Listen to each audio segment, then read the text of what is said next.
मित्रों नमः संस्कृताय। मैं सुपर संस्कृत गंगा चैनल से एक बार फिर आपका मित्र DK।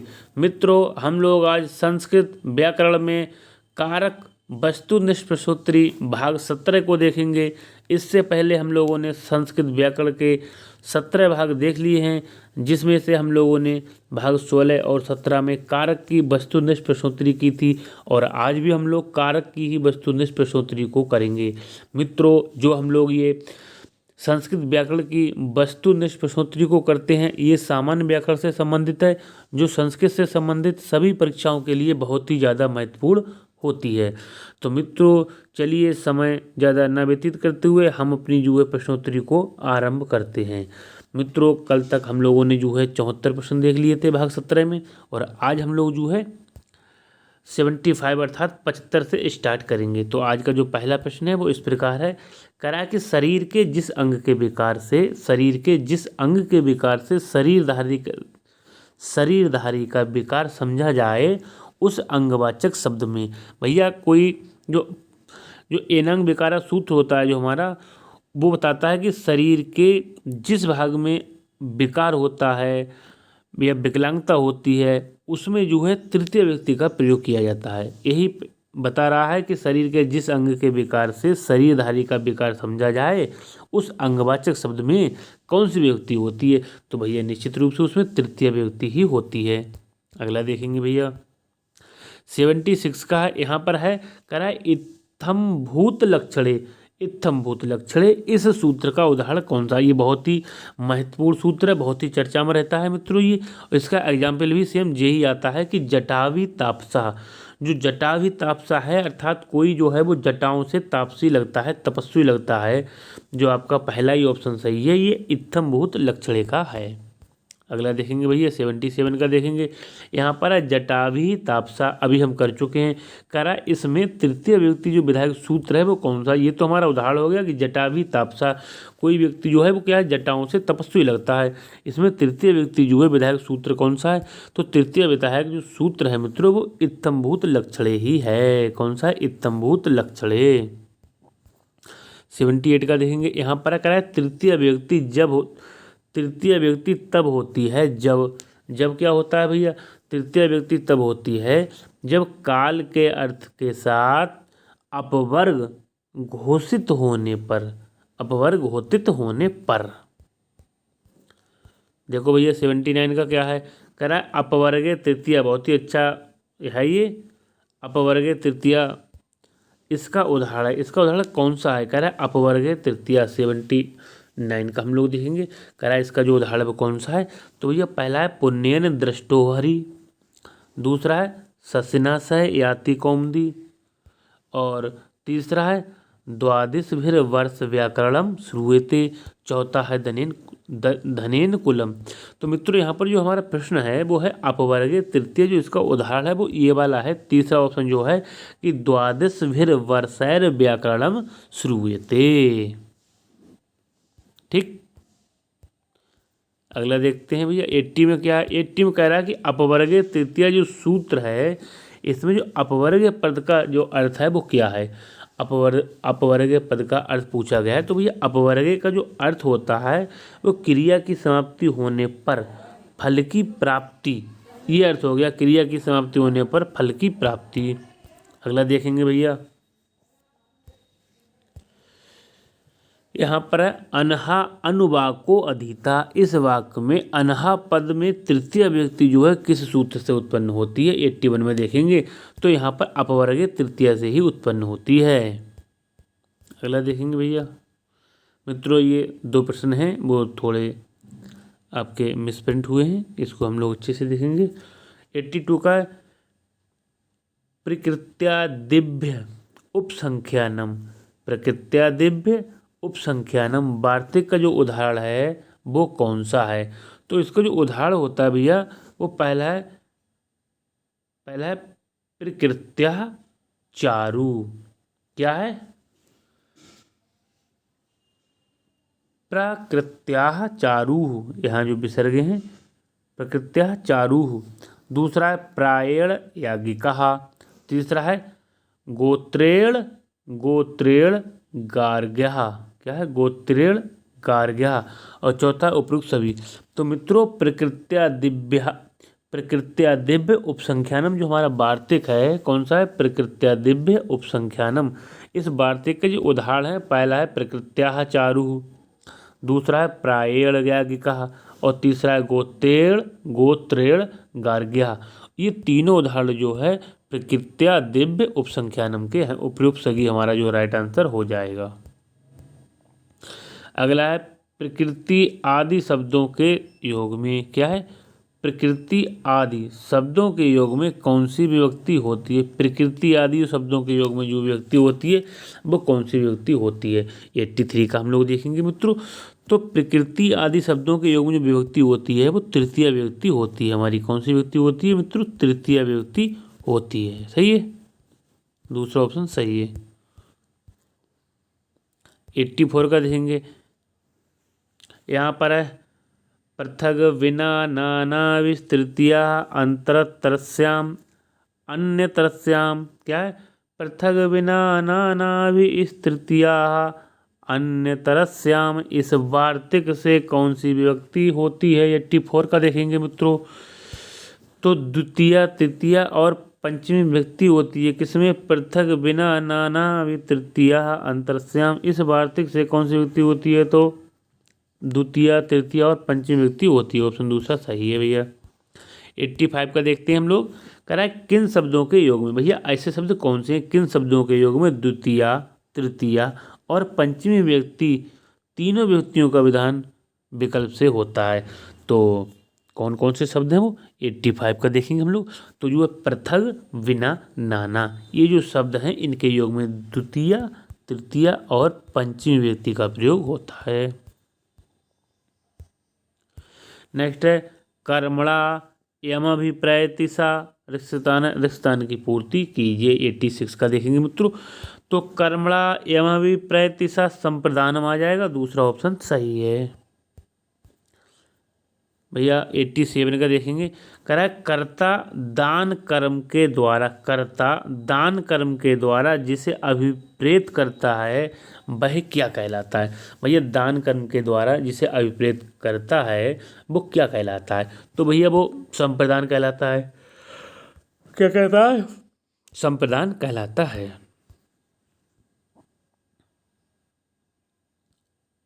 88 में देखेंगे भैया ये क्या कह रहे हैं।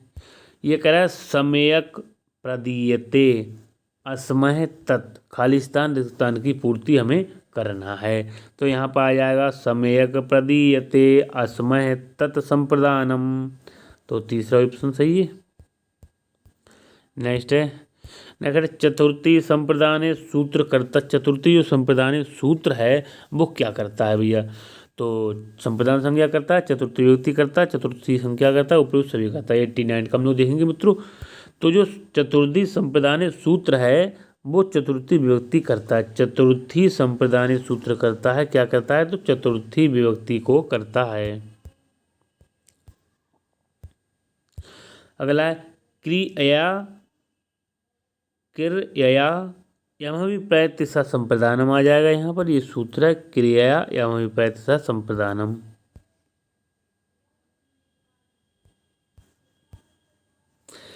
वन का है, या कह राजा ब्राह्मणाय गाम ददाती, राजा ब्राह्मण के लिए गाय देता है। राजा ब्राह्मणाय गाम ददाती वाक्य में ब्राह्मणाय शब्द की संज्ञा होती है, तो यहाँ पर ब्राह्मणाय शब्द की संप्रदान संज्ञा होती है। नेक्स्ट है संप्रदान संज्ञा होती है जहाँ पे, तो ये संप्रदान संज्ञा कहाँ होती है, पहला ऑप्शन है जिसे वस्तु दिया जाए किंतु वापस ना लिया जाए, तो पहला ही ऑप्शन सही है। नेक्स्ट देखेंगे माता बालकाय फलम ददाती, किस सूत्र से बालकाय की संप्रदान संज्ञा हुई है, तो माता बालकाय फलम ददाती किस सूत्र से बालकाय की संप्रदान संज्ञा हुई है। 93 का देखेंगे। तो यहाँ पर भी कर्मणा यमभिप्रैतिसा संप्रदानम का प्रयोग किया गया है। नेक्स्ट है रुच्यर्थानाम प्रियमाणा, ये सूत्र किस व्यक्ति का विधान करता है, तो रुच्यर्था नाम प्रियमाणा ये सूत्र चतुर्थी विभक्ति का विधान करता है। इस सूत्र किस विभक्ति का है? चतुर्थी विभक्ति का है। 95 का है। कह रहा है रुच धातु और इसी अर्थ की अन्धातुओं के प्रयोग में कौन सी विभक्ति का प्रयोग होता है? 95 का देखेंगे तो कैसा होता है भैया? चतुर्थी का रुच धातु और इसी अर्थ की अन्धातुओं के योग में जो है किसी व्यक्ति का चतुर्थ व्यक्ति का जो है प्रयोग होता है। नेक्स्ट है रुच्यर्था नाम प्रियमाणा सूत्र का उदाहरण है। 96 का है। पहला है हरय रोचते भक्ति ही, दूसरा है मह्यम मोदकम रोचते, तीसरा है सुरेशाय दूधम रोचने। उपयुक्त सभी सही है तो हमारा डी हो जाएगा 96 का। 97 का है बालकाय मोदका रोचन्ते में बालकाय पद में किस सूत्र से चतुर्थी व्यक्ति का प्रदान चतुर्थी व्यक्ति का जो विधान किया गया है? बालकाय मोदका रोचते में बालकाय पद में किस सूत्र से चतुर्थी व्यक्ति का किया गया है? बहुत ही अच्छा प्रश्न है मित्रों ये। तो यहाँ पर हम लोग देखेंगे 97 में रुच्यर्था नाम प्रियमाणा सही है। कौन सा सही है भैया? रुच्यर्था नाम प्रियमाणा सही है। नेक्स्ट है क्रुद्ध द्रूह ईर्षा असूयार्था नाम यम प्रतीकोपहा इस सूत्र से कौन सी विभक्ति का विधान किया जाता है? तो भैया इस सूत्र से चतुर्थी विभक्ति का ही विधान किया जाता है। जिस पर क्रोध किया जाए उसमें चतुर्थी विभक्ति होती है। 99 का देखेंगे हम लोग। 99 में है क्रुद्ध द्रूह ईर्ष असूय इन धातुओं के योग में कौन सी विभक्ति होती है? 99 का हम लोग देखते हैं। तो मित्रों इनके योग में संप्रदान चतुर्थी होती है। नेक्स्ट है पुत्रा पिता पुत्रा क्रुध्यति क्या है? पिता पुत्रा क्रुद्धयति। यहाँ पुत्राय में किस व्यक्ति से चतुर्थी व्यक्ति का प्रयोग हुआ है? 100 का देखेंगे तो यहाँ पर हुआ है जो क्रुद्ध द्रूह ईर्षा असूयार्था नाम यम प्रतीकोपहा। नेक्स्ट है 101 का देखेंगे क्रुद्ध द्रूह ईर्षा असूयार्था नाम यम प्रतीकोपा इस सूत्र का जो उदाहरण है वो कौन सा है? 101 का देखेंगे। पहला है दुष्टः सज्जनाय द्रूहयति, दूसरा है कंसः कृष्णाय ईर्ष्यति, तीसरा है दैत्यः देवेभ्यः असूयन्ति। तो यहाँ पर जो उपयुक्त सभी सही है। 102 का है कह रहा है क्रुद्धः धातु के योग में जिस पर क्रोध किया जाए उसमें विभक्ति होती है। क्रुद्ध धातु के योग में जिस पर क्रोध किया जाए उसमें विभक्ति होती है। क्रुद्ध धातु के योग में जिस पर क्रोध किया जाए उसमें कौन सी विभक्ति होती है मित्रों? तो उसमें जो विभक्ति होती है वो चतुर्थी विभक्ति होती है। नेक्स्ट है स्पृहरीप्सितः सूत्र है। 103 का है तो ये संप्रदान का है। नेक्स्ट है पुष्पेभ्यः स्पृहयति में कौन सा कारक है? 104 का देखेंगे तो इसमें संप्रदान कारक है। 105 का है कह रहा है स्पृह धातु के प्रयोग में ईप्सित में कौन सी होती है विभक्ति? स्पृह धातु के योग में ईप्सित में कौन सी विभक्ति होती है? 105 का देखेंगे तो ईप्सित में जो है चतुर्थी विभक्ति होती है। नेक्स्ट है पुष्पेभ्यः स्पृहयति यहाँ किस सूत्र से चतुर्थी विभक्ति हुई है? तो यहाँ जो चतुर्थी विभक्ति हुई है वो स्पृहरीप्सितः से हुई है। नेक्स्ट है नमः स्वस्ति स्वाहा स्वदालम बसट योगाच शब्दों के योग में कौन सी विभक्ति होती है? 107 का देखेंगे तो यहाँ पर जो विभक्ति होती है वो चतुर्थी विभक्ति होती है। किस किस में? नमः स्वस्ति स्वाहा स्वधा अलम और वसट शब्दों के योग में कौन सी विभक्ति होती है? तो भैया इन शब्दों के योग में सब चतुर्थी विभक्ति होती है। पहला ही ऑप्शन सही है। और देखते हैं 4-5 प्रश्न। यहाँ पर प्रजाभ्यः स्वस्ति, प्रजाभ्यः स्वस्ति में चतुर्थी विभक्ति जो विधायक सूत्र है वो कौन सा है? तो यहाँ पर जो प्रजाभ्यास स्वस्ति में चतुर्थी व्यक्ति का जो विधायक सूत्र है वो नमः स्वस्ति स्वाहा स्वधा लंब सट योगाच है। अगला देखेंगे,